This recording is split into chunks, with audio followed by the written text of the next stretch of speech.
time you walk into the room, got me feeling crazy, shot my heart boom boom.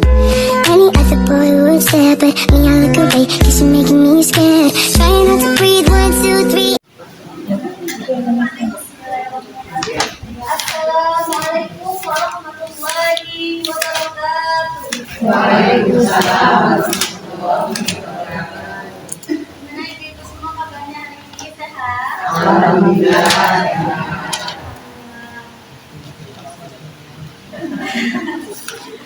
Bismillahirrahmanirrahim.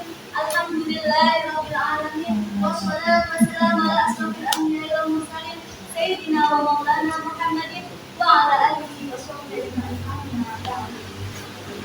Segala puji hanya milik Allah Subhanahu wa taala, yang mana Allah telah memberikan nikmat kepada kita sehingga kita bisa hadir dalam pengajian siang hari ini dengan keadaan sehat walafiat tanpa kekurangan apapun.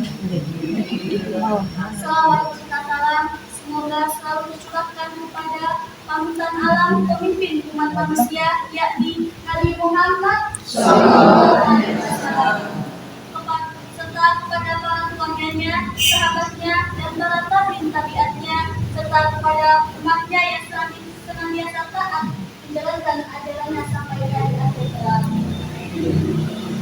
Ibu-ibu hadirin sekalian, pada kesempatan kali ini izinkan saya untuk menyampaikan pesan yang terkandung dalam surah Ad-Duha ayat 10. Allah Subhanahu wa taala berfirman, Bismillahirrahmanirrahim, wa amma sa'ila fala tanhar, yang artinya, dan terhadap orang yang meminta-minta janganlah kamu menghakinya. Ayat ini merupakan surah Ad-Duha, sebuah surah yang diturunkan kepada Nabi Muhammad SAW untuk menghibur dan menemukan hatinya ketika beliau mengalami kesulitan. Ayat ini mengajarkan kepada kita bahwa kita harus bersikap baik terhadap orang yang membutuhkan, khususnya mereka yang meminta-minta.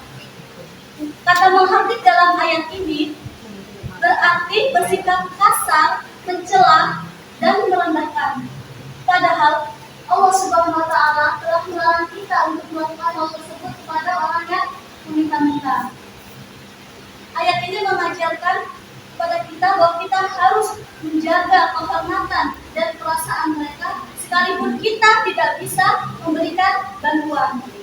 Jadi ibu-ibu, dari ayat ini dapat kita ambil hikmahnya. Yang pertama, menumbuhkan empati dan rasa kasih sayang. Islam adalah agama yang menanamkan rasa kasih sayang terhadap sesama manusia. Orang yang meminta-minta ini berada dalam kondisi yang lemah, yang membutuhkan uluran dari kita. Jadi dengan kita menghatinya, kalau kita akan menambahkan rasa sakit hati mereka.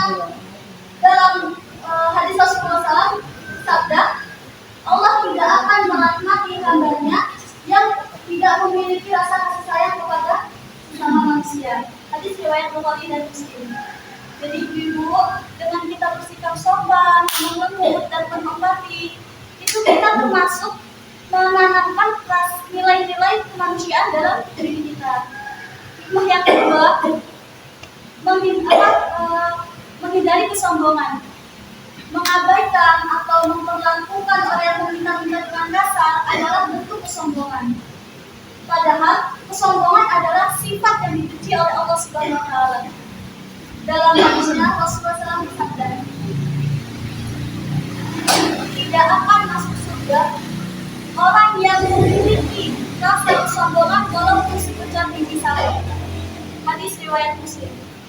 Kesombongan itu seringkali datang dari rasa kayak merasa lebih baik, merasa lebih kaya daripada orang lain. Padahal nikmat yang kita miliki sekarang ini adalah milik Allah semua yang kapan saja bakal diambil kembali olehnya. Hikmah yang ketiga, mengikuti teladan Rasulullah SAW. Rasulullah adalah sosok yang sangat lemah lembut terhadap semua kalangan, termasuk orang yang meminta-minta. Rasulullah selalu berusaha untuk membantu mereka, walaupun hidup Rasulullah pun sangat sederhana ya ibu. Nah, di saat Rasulullah tidak mempunyai apa-apa, Rasulullah tetap menyambut mereka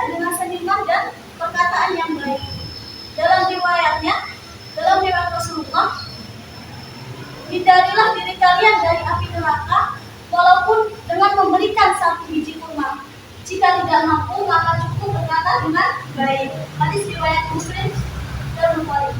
Nah, di buku Burhan Shadiq ini di bab 9 menjelaskan sebuah kisah nyata seorang pasangan suami istri yang baru menikah pasti kan melakukan malam pertama itu dengan berdua ya Bu ya.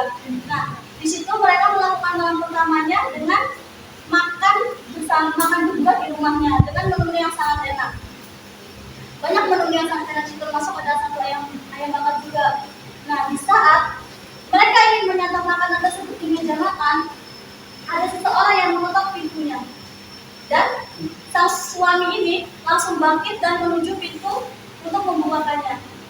Di saat dibuka, ternyata pengemisnya ingin meminta sesuap makan. Tetapi respon suami ini sangatlah kejam. Dia menendang dan menyeret pengemis ini untuk keluar rumahnya.